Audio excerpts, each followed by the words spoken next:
questa è l'anteprima che verrà fuori. Come vedete il disegno rimane completo, possiamo quindi creare il nostro stencil, ma al cliente possiamo presentare un'anteprima decente. Bella raga, oggi andiamo a vedere come creare un progetto da presentare al cliente in formato 2D. Per chi non lo sapesse, sul mio store potete trovare anche modelli 3D che sono un po' più performanti di questa tecnica che ormai è un po' più datata. Comunque andate a vedere sul sito. Allora, se andate su Pinterest ci sono parecchie immagini reference dei corpi umani. Ne potete prendere una qualsiasi, ad esempio questa. Mettiamo che vogliamo progettare un braccio. Andate qui, scarica immagine. Abbiamo scaricato la nostra reference. Meglio ancora se fate una foto del braccio del cliente, diciamo, quindi avete le proporzioni molto più precise. Possiamo adesso andare ad aprire Procreate, creare un nuovo progetto e andare qui a importarci la nostra reference. Su aggiungi, inserisci una foto e selezioniamo la reference. Per lavorare più comodamente questa reference la abbassiamo di intensità, dandogli un po' meno opacità, che rialzeremo dopo. Ora, per creare il progetto andiamo a inserire i nostri elementi su questa reference.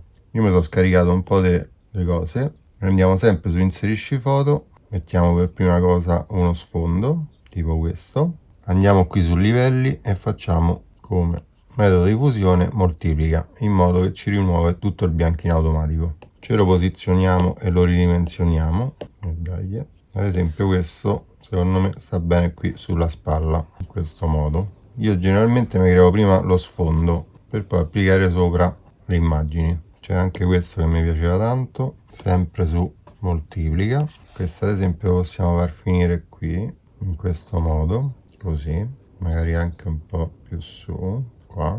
E abbiamo creato il nostro sfondo. Adesso andiamo sopra ad inserire gli elementi. Aggiungi foto, mi ero scaricato un po' dei fiorellini e una carpa, questa qui, sempre su moltiplica, ce la ridimensioniamo in questo modo. Andiamo un po' a, diciamo, alleggerire un po' lo sfondo, sia questo che questo, così possiamo lavorarci meglio. E inseriamo l'ultimo oggetto che era un bel fiore, questo qui, che vorrei mettere qua sopra, sempre su moltiplica. Ok, andiamocelo a mettere qui. Vorrei spostare la carpa un po' sopra, che va sul fiore. Proviamo un po' a rotarla, forse così, no, beh, forse così è pure meglio. E a questo punto qui sotto mettiamo un bel mandala, un po' una cozzaglia, sta a venire, però per andare un po' veloce sul tutorial facciamo in questo modo. È giusto per farvi capire la tecnica, così, ecco. Adesso ci andiamo un po' a ritoccare tutti quanti, perché vedete sono uno sopra l'altro. Ci andiamo un po' a cancellare dove serve. Ad esempio questo fiore che voglio che sia sotto, ce lo cancelliamo nella parte della carpa. E poi il mandala pure, o mandala, perché la coda ci va sopra, così. Qui tra l'altro c'è rimasta un po' di mondezza che possiamo cancellare, giusto per coerenza del progetto. Adesso riaumentiamo un po' questo livello, selezioniamo questo colore e coloriamo su un nuovo livello tutte le parti che andranno coperte dal disegno. Lo mettiamo qui in modo che non si vada a scontrare con lo sfondo. Naturalmente sta carpa, questo qui deve stare sopra allo sfondo. Ce l'andiamo un po' tutto a colorare, perché qui lo sfondo non ci arriverà. Stessa cosa possiamo fare sul fiore, che magari lo spostiamo qua, creiamo un nuovo livello, andiamo magari prima con un pennello più piccolo e poi ce lo ingrandiamo, andrà più veloce, così. Stessa cosa facciamo sul mandala, che sarà sotto la carpa. Qui creiamo un nuovo livello, ok. Possiamo adesso andare a rialzare un po' gli sfondi, che come vedete non daranno più fastidio, perché sono sotto. E diciamo così il progetto è già abbastanza creato, però non gli possiamo dare al cliente un'anteprima fatta in questo modo perché non si capisce niente. Invece di andare a prendere ogni singolo oggetto e scontornarlo tutto in base alla grandezza del braccio, diciamo è un po' controproducente, perché poi quando andiamo a stampare lo stencil noi stamperemo dei pezzi di stencil e andandolo a scontornare adesso vi faccio vedere, no? Se ad esempio io prendo il mandala e vado a cancellare sta parte qui per non farla vedere al cliente, no? Così, quando poi mi trovo a fare il mio stencil sta parte ce l'avrò cancellata, e quindi dovrò andare a fare dei duplicati di livelli, nascondere, un po' un casino.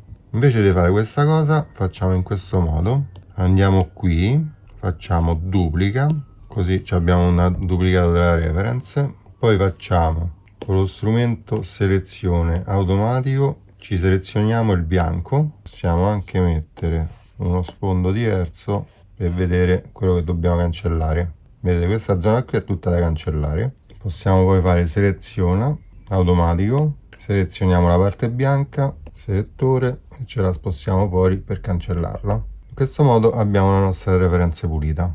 Andiamo poi a riabilitare tutti i livelli. Ok, una volta che abbiamo il nostro progetto, ne abbiamo ritagliato il nostro bel braccetto, lasciando sempre la referenza sotto per ricordo, andiamo a unire tutti questi livelli del tatuaggio in questo modo e formiamo un unico livello. Adesso andiamo qui, creiamo un livello nuovo e gli diamo un colore bianco su tutto il livello.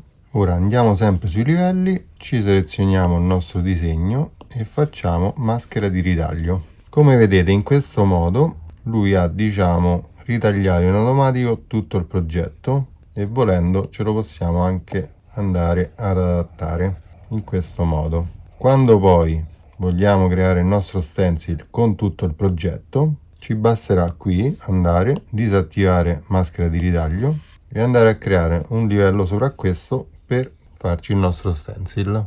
Maschera di ritaglio, questa è una funzione comodissima, vedete, potete spostarlo come volete. Per questo video ragazzi è tutto, noi ci vediamo al prossimo video, fatemi sapere nei commenti se vi è piaciuto, lasciate un bel like e mi raccomando iscrivetevi al canale. Se volete scaricare i modelli 3D li trovate tutti su artegraph.it oppure qui sotto nel video. Bella!